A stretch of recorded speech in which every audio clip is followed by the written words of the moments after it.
Hello everyone, কেমন আছো তোমরা সবাই? আশা করি তোমরা সবাই খুব ভালো আছো, সুস্থ আছো, আর আমিও খুব ভালো আছি। প্রিয়া ব্লগসে নতুন একটা ভিডিও নিয়ে চলে আসলাম। আর এই দেখো বাইরে প্রচণ্ড কিন্তু বৃষ্টি হচ্ছে আজকে 2 দিন ধরে, আর সকাল থেকেও বৃষ্টি হচ্ছে। তো আমার দেখো সব কাজকর্ম সারা হয়ে গেছে, কমপ্লিট, স্নান করে নিয়েছি। আর এদিকে মেয়েও সকাল সকাল, ওর আজকে স্কুল নেই, সকাল সকাল স্নান করে নিয়েছে, নিয়ে এই যে ও পুজো দিতে বসে পড়েছে। ও পুজো দিচ্ছে এখন।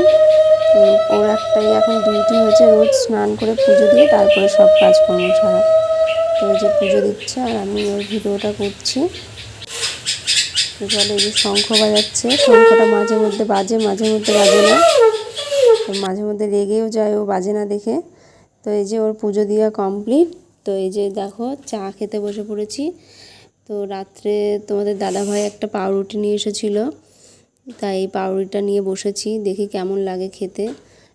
তো এদিকে আমি ভাত বসিয়ে দিয়েছিলাম, আর আলু সেদ্ধ ভাত করেছি। ওদিকে আমি পেঁয়াজ কেটেছি আর শুকনো লঙ্কা ভেজে নিয়েছিলাম, আলু সেদ্ধটা মাখাবো। আর এদিকে বেগুন ভাজা করেছি। সকাল সকাল গরম ভাত, আলু সেদ্ধ আর বেগুন ভাজা খেয়ে দেখো লেগে পড়েছি ঘরের কাজে। ভাদ্র মাস দেখলাম, ভাদ্র মাস শেষ হতে চলেছে, ঘরটা একটু ঝেড়েই নিই। আশ্বিন মাস পড়লে তো আর ঘর ঝাড়তে পারবো না, কারণ আশ্বিন মাসে মেয়ের জন্ম মাস। মেয়ের জন্ম মাসে আমি ঘরের ঝুলে হাত দিই না। ঘরে যতই ঝুল পড়ুক না কেন আমি পরিষ্কার করি না, ওই একটা মাসই আমি পরিষ্কার করি না।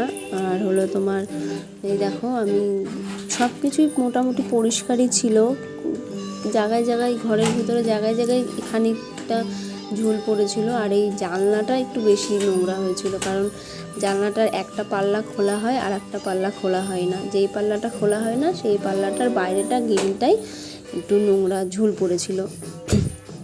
চলো, এই যে আমি জানালাটা পরিষ্কার করে নিচ্ছি। জানালাটা পরিষ্কার হয়ে গেছে মোটামুটি প্রায়। যখন ঘর মুছবো তখন জল দিয়ে জানালাটা একটু ধুয়ে নেব। আর এদিকে দেখো আমি এসিটা পরিষ্কার করে নিচ্ছি। এসিটা পরিষ্কার হয়ে গেছে। আর এদিকে খাটটা একটু ধুলো পড়েছিল, তো ভেজা ন্যাকড়া দিয়ে আমি আগে মুছে নিলাম খাটটা ভালো করে। ভেজা ন্যাকড়া দিয়ে মুছে নিলে ধুলোটা ওঠে, শুকনো ন্যাকড়া দিয়ে মুছলে পরে খুব ভালো ধুলো ওঠে না। ভেজা ন্যাকড়া দিয়ে মুছে তারপরে দেখো আমি শুকনো ন্যাকড়া দিয়ে মুছে নিলাম। তারপরে সোফাটা একটু ধুলো পড়েছিল কোনায় কোনায়, সোফাটা আমি বাড়ি মেরে মেরে ধুলোগুলো পরিষ্কার করলাম। আর এদিকে টিভিটাও পরিষ্কার করে নিলাম। তোমরা দেখো টিভিতে একটা সিনেমা হচ্ছে, কেউ যদি বুঝতে পারো এটা কী সিনেমা আমাকে অবশ্যই কমেন্ট করে জানিও। টিভির এই যে আমার মেয়ে সিনেমা দেখছে আর ফোনের ক্যামেরাটা ধরে আছে, তো আমাকে কিন্তু অবশ্যই কিন্তু কমেন্ট করে জানিও কেউ যদি বুঝতে পারো এটা কী সিনেমা। দেখো টিভিটা আমার পরিষ্কার হয়ে গেছে। আর আমি এই যে টি টেবিলটা পরিষ্কার করে নিচ্ছি। টি টেবিলটা রোজই মোছা হয়। টি টেবিলে সোফার ওপরে বসে টি টেবিলের ওপর থালা, তোমার ভাতের থালা বলো, চায়ের কাপ বলো, সব কিছুই টি টেবিলের ওপরে বসে খাওয়াটা হয়, কারণ টিভি সোজাসুজি তো আমাদের সোফাটা রাখা, তাই টি টেবিলটা প্রত্যেক দিনই মোছা হয়, পরিষ্কার করা হয়। আর দেখো এদিকে একটা আয়না, বড় আয়না লাগানো। আয়নাটা যেখানে লাগানো সেখানে কিন্তু আমাদের একটা জানালা আছে। জানালাটা খোলা এদিক দিয়ে যায় না, ওই পাশে আর একটা রুম আছে, ওই দিক দিয়ে জানালাটা খোলা যায়। ওই পাশের ঘরে আমাদের একটা বছর একটা ফ্যামিলি ভাড়া ছিল, যেহেতু ওই পাশের ঘরে আমরা যাই না, আমাদের কাজে লাগে লাগে না ঘরটা। ওই পাশে বেডরুম আছে, কিচেন রুম আছে, টয়লেট আছে, সবই আছে, পড়ে আছে ওইভাবেই। তো ভাড়া ছিল দেখে আমরা আবার জানালাটা ওরা খুললে পরে আমাদের ঘর ধরো দেখতে পাই, তার জন্য আমরা ওখানে আয়নাটা লাগিয়ে নিয়েছি। তো দেখো আমার কিন্তু সব পরিষ্কার মোটামুটি কমপ্লিট, ঘর দুয়ারও ঝাড় দেওয়া হয়ে গেছে। আর এই যে ঘরটা মুছে নিচ্ছি ভালো করে, ফিনাইল দিয়েই মুছছি, কারণ ঘরের মধ্যে দেখছি কিছুদিন ধরে খুব পিঁপড়ে হয়েছে।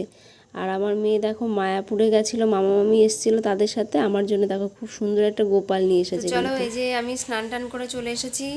এতক্ষণ ঘর দুয়ার ঝাড়া মোছা সব করলাম। মেয়ে ফোনের ক্যামেরাটা ধরেছিল, ও কিন্তু আমার জন্য না খেয়ে আছে, বললো একসাথে খাবো মা, তুমি স্নান করে আসো। তো এই যে আমি স্নান করে এসেছি, এবার খাওয়া দাওয়া করবো, অনেক বেলা হয়ে গেছে, 4টের মতো বাজে। তো চলো, ভিডিওটা ভালো লাগলে like, comment, share and subscribe করে দেবে।